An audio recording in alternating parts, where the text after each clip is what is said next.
ॐ श्रीपरमात्मने नमः। अथ अष्टमोऽध्यायः। अर्जुन उवाच किं तद्ब्रह्म किमध्यात्मं किं कर्म पुरुषोत्तम अधिभूतं च किं प्रोक्तम् अधिदैवं किमुच्यते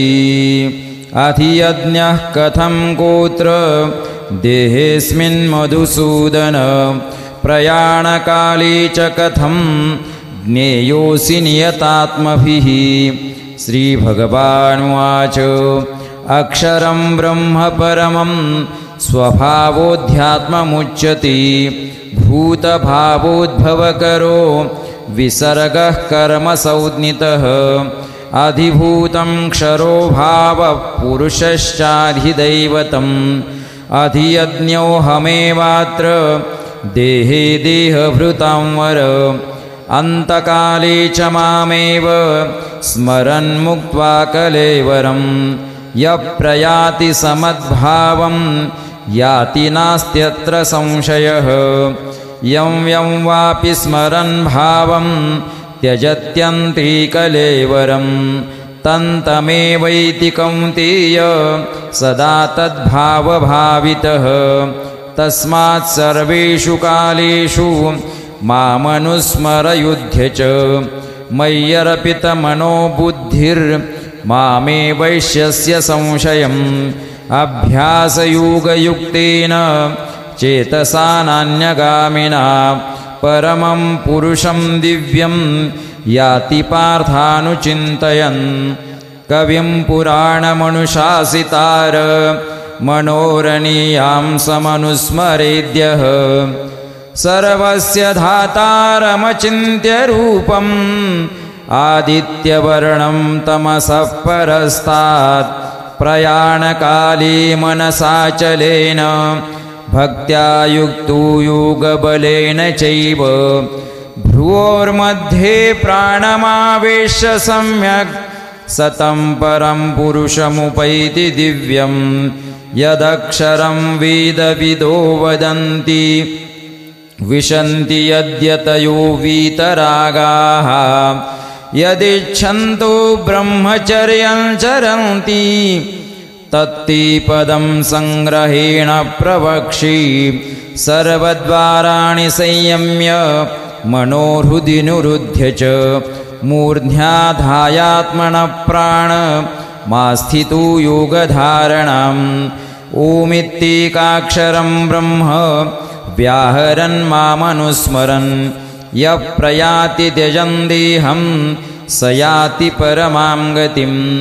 अनन्यचेताः सततं यो मां स्मरति नित्यशः तस्याहं सुलभः पार्थ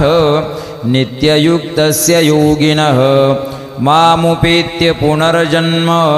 दुःखालयमशाश्वतं नाप्नुवन्ति महात्मानः संसिद्धिं परमाङ्गताः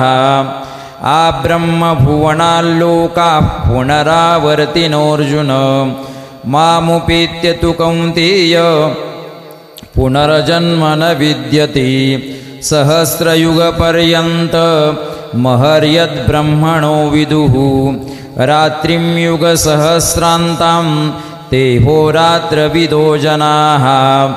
अव्यक्ताद्व्यक्तयः सर्वा प्रभवन्त्यः रागमे रात्र्यागमे प्रलीयन्ते तत्रैवाव्यक्तसंज्ञके भूतग्रामस्य एवायं भूत्वा भूत्वा प्रलीयते रात्र्यागमे वशः पार्थ प्रभवत्यः रागमे परस्तस्मात् भावोऽन्यो व्यक्तो व्यक्तात् सनातनः यस्य सर्वेषु भूतेषु नश्यत्सु न विनश्यति अव्यक्तोऽक्षरयुक्तस्तमाहुः परमां गतिं यं प्राप्य न निवर्तन्ते तद्धाम परमं मम पुरुषः स परः पार्थ भक्त्या लभ्यस्त्वनन्यया यस्यान्तस्थानि भूतानि येन सर्वमिदं ततं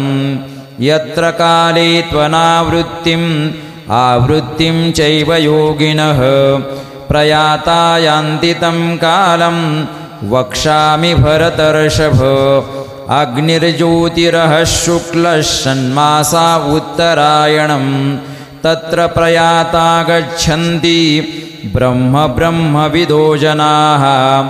धूमो रात्रिस्तथा कृष्णः षण्मासा दक्षिणायनं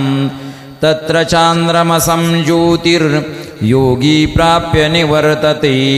शुक्लकृष्णे गतिः हेते जगतः शाश्वती मति एकया यात्यनावृत्तिम् अन्यया वर्तते पुनः नैते श्रुति पार्थ जानन् योगी मुह्यति कश्चन तस्मात् सर्वेषु कालेषु योगयुक्तो भवार्जुन वेदेषु यज्ञेषु तपस्सु चैव दानेषु यत्पुण्यफलं प्रदिष्टम् अत्तेति तत्सर्वमिदं विदित्वा योगी परं स्थानमुपैति चाद्यम् ॐ तत्सदिति श्रीमद्भगवद्गीतासु उपनिषत्सु ब्रह्मविद्यायां योगशास्त्रे श्रीकृष्णार्जुनसंवादे अक्षरब्रह्मयोगो नाम अष्टमोऽध्यायः श्रीकृष्णार्पणमस्तु श्रीगुरुचरणारविन्दार्पणमस्तु।